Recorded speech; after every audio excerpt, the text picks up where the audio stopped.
السلام علیکم ورحمۃ اللہ وبرکاتہ۔ آپ کو دھات جریان کا مسئلہ ہے یا کوئی احتلام کا مسئلہ ہے، اور یہ مسئلہ خیر بہت ہی زیادہ ہے، ہر دوسرے آدمی کے لیے یہی پریشانی ہے، اور وہ یہی پریشانی لے کر پھرتا رہتا ہے۔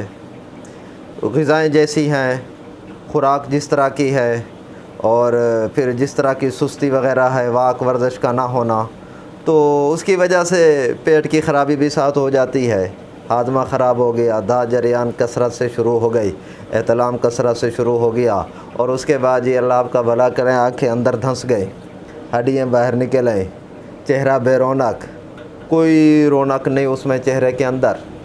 تو ایسوں کے لیے ایک نسخہ ہے، اور بہت ہی اچھا نسخہ ہے، 3 چیزوں کا نسخہ ہے وہ مجموعہ۔ آپ نے 3 چیزیں لینی ہیں، سستا ہے، 1000-1500 روپے کا صرف۔ نمبر 1 موسلی سفید،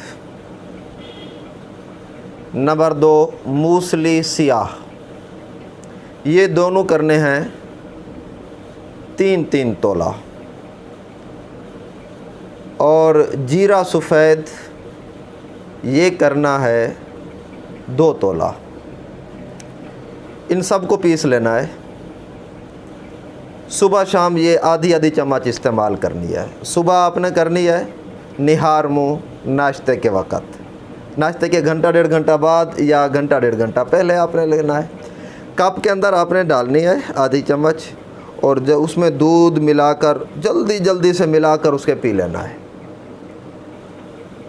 ناشتے کے گھنٹہ پہلے یا گھنٹہ 1.5 گھنٹہ بعد، اور اس کے اوپر پھر اور دودھ پی لینا ہے۔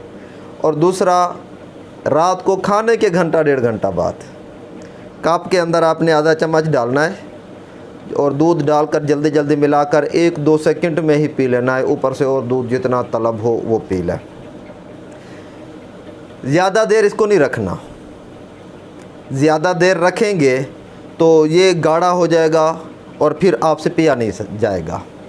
تھوڑی دیر رکھنا ہے، اس کی وجہ سے چہرہ بارونق ہو جائے گا، چہرے پہ جو ایک نحوست ہوتی ہے، بے رونقی ہوتی ہے، بے نور ہوتا ہے، وہ ختم ہو جائے گی،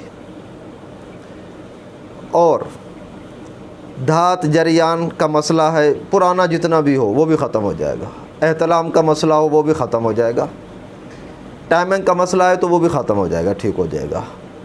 اگر آپ چاہتے ہیں کہ میں تھوڑا سا موٹا ہو جاؤں، ڈھانچہ بنے ہوئے ہیں، تھوڑا سا موٹا ہونا چاہتے ہیں، تو اس کے لیے بھی یہ بہترین ہے۔ اس کے لیے آپ نے جیرا نہیں ملانا، پھر 2 چیزیں آپ نے شامل کرنی ہے، موسلی سفید اور موسلی سیاہ، یہ آپ نے 3-3 تولہ یا 1-1 چٹانگ پیس لینی ہے۔ پیسنے کے بعد اسے اونٹ کے دودھ میں یا بھیڑ کے دودھ میں یا بکری کے دودھ میں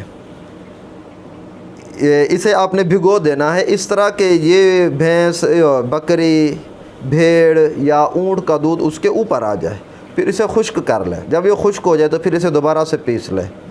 اب اس کی آدھی چمچ سے زیادہ آپ نے منہ میں ڈال کر اوپر سے دودھ پی لینا ہے، صبح اور شام کو، گائے کے دودھ کے ساتھ یا بھینس کے دودھ کے ساتھ۔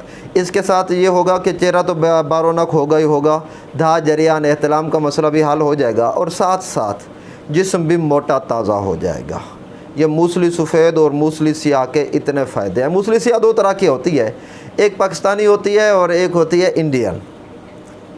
انڈین ہمارے ہاں مہنگی بھی ہے، اور وہ زیادہ چلتی بھی وہی ہے، مانگ اس کی زیادہ ہے، اگرچہ دونوں میں فرق نہیں ہے، پاکستانی ہو یا انڈین ہو، لیکن ہمارے ہاں ایک ٹرینڈ چل پڑا ہے کہ وہ انڈین ہی چاہیے، موسلی سفید انڈین، موسلی سفید انڈین، جو آدمی ہے جس کے منہ میں بھی ہے وہ یہی بات ہی ہوتی ہے ہر کسی کے، تو پاکستانی لے لیں، اس کا رزلٹ بھی وہی ہے جو موسلی سفید انڈین کا ہے۔ تو ان میں سے جو بھی کر لیں، دھات جریان، احتلام، قطروں کا آنا، ان تمام کے لیے بہترین چیز ہے۔